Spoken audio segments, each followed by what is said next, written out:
Bienvenidos a Música Indiscreta, las cápsulas sobre la música experimental y la relación que guarda con las ciencias. Yo soy Eder B. y esta es la quinta entrega de la serie dedicada a las mujeres pioneras de la música electrónica y corresponde a Eliane Radigo. Nacida en París en la década de los años 30, en el seno de una familia de clase media, comenzó a estudiar piano cuando aún era una niña. Siempre estuvo interesada en los sonidos y sus influencias las encontró en la radio y los aviones, ya que vivía muy cerca del aeropuerto de Niza y disfrutaba de escuchar a los aviones pasar. Pero lo que realmente la animó a realizar sus primeras composiciones fue haber escuchado una pieza de música concreta del compositor Pierre Schaeffer. Después de eso, Eliane graba el sonido de distintos tipos de aviones y con ellos creaba música, pues decía reconocer el sonido que generaban los distintos modelos de avión y disfrutaba del paisaje sonoro que construían. Pierre Schaeffer, creador del género de música concreta, del que hablé en las primeras cápsulas de este programa, era también de origen francés y con sus composiciones desafiaba a la música clásica por tener métodos poco convencionales para sus creaciones. El género musical que desarrolló está basado en la grabación de sonidos provenientes de la vida cotidiana. Cualquier tipo de sonido que llamara su atención, pero también creaba sus propios sonidos con la ayuda de las grabadoras magnetofónicas para después hacer modificaciones, loops o bucles y empalmes de ellos. La música concreta en sí misma ya era un primer esfuerzo por realizar lo que se conocería más tarde como música electrónica, y se convirtió en una de las más fuertes influencias para las pioneras del género que vinieron después, retomando las técnicas de música concreta.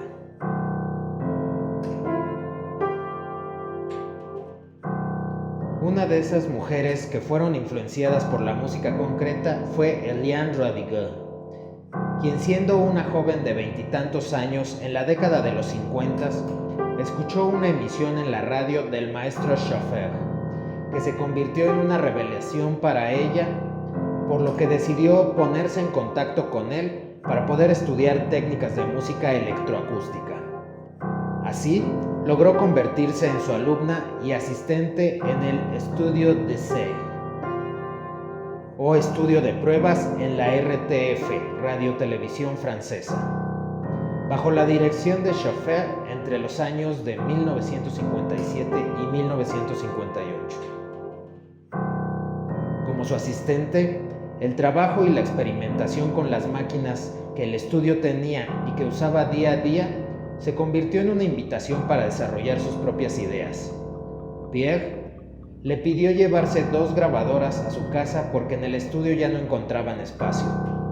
Con ellas, Eliane comenzó a hacer sus composiciones. Ahí, trabajando ella sola, descubrió el feedback o retroalimentación, jugando con un micrófono y un altavoz, hasta encontrar un punto dulce en el que se generaba un sonido que creaba una atmósfera. Con este recurso realizó lo que llamó proposiciones sonoras, porque no estaba segura si se le podía llamar música. En la década de los 60, Eliane se convirtió en asistente de Pierre Henry, quien era la mano derecha de Schaeffer, para el que creó sonidos que aparecieron en parte de las obras del compositor. Pero tanto Henry como Schaeffer se opusieron a la idea casi obsesiva que tenía Eliane de grabar la retroalimentación del micrófono en bucles infinitos del llamado efecto Larsen. El efecto Larsen, acople, feedback o retroalimentación acústica es un fenómeno que sucede cuando una fuente de sonido amplificado se acerca a un receptor de sistema de audio, como por ejemplo un micrófono, y entonces el sonido amplificado es captado por el receptor, que a su vez es transmitido otra vez por la fuente de sonido, que a su vez es captado, y así sucesivamente, hasta que suena una nota aguda, a veces molesta, como esta.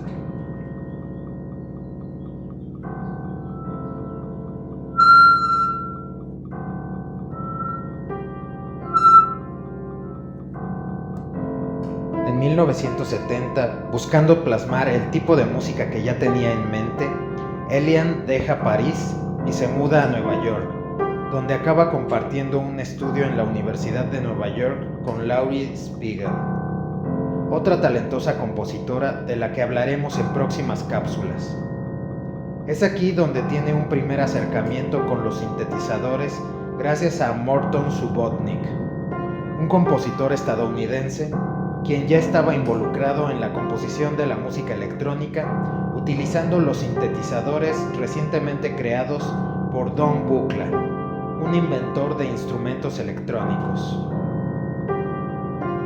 Morton Subotnick le prestó a Elian el sintetizador modular de voltaje controlado construido por Buchla, que llevaba el mismo nombre de su creador. Con él empezó a crear su sonido paulatinamente, influenciada por la efervescencia de la escena de músicos de Nueva York, por el género minimalista y también por lo que había aprendido de sus maestros de la música concreta.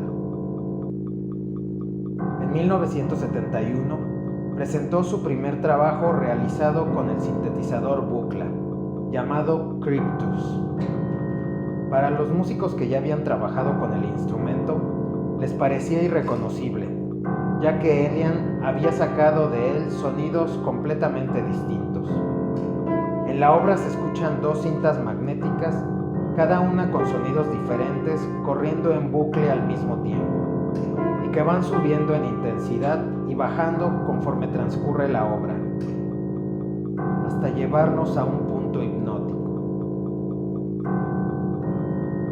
Poco tiempo después, conoció al instrumento con el que tendría un enamoramiento a primera vista, el ARP 2500, en el que encontró un tono distinto al Buchla, una voz que se acercaba más al sonido con el que había soñado.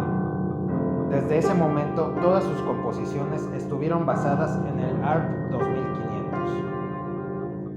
En 1974, presentó en el Mills College la primera composición de una serie titulada Atmos, por invitación del músico minimalista Terry Riley. Un grupo de estudiantes que escucharon la presentación encontraron en su música un vínculo que lo ligaba con el creciente movimiento de la meditación y el budismo tibetano, por lo que incitaron a Elian a acercarse a esta corriente. Después de investigar más sobre el budismo tibetano, Elian se interesó tanto en él que se convirtió a la religión y los siguientes 3 años estuvo estudiando con el gurú Pawo Rinpoche, quien la llevó a redescubrir su propio camino musical para continuar con la creación de las obras Atmos 2 en 1979 y Atmos 3 en 1980. Durante la década de los 80s continuó su trabajo influenciada por el budismo, la meditación y la muerte de su hijo y su maestro gurú. Así realizó su obra más destacada con una duración de casi 3 horas, que corresponde a lo que llamó la Trilogía de la Muerte, con base en el libro tibetano de los muertos.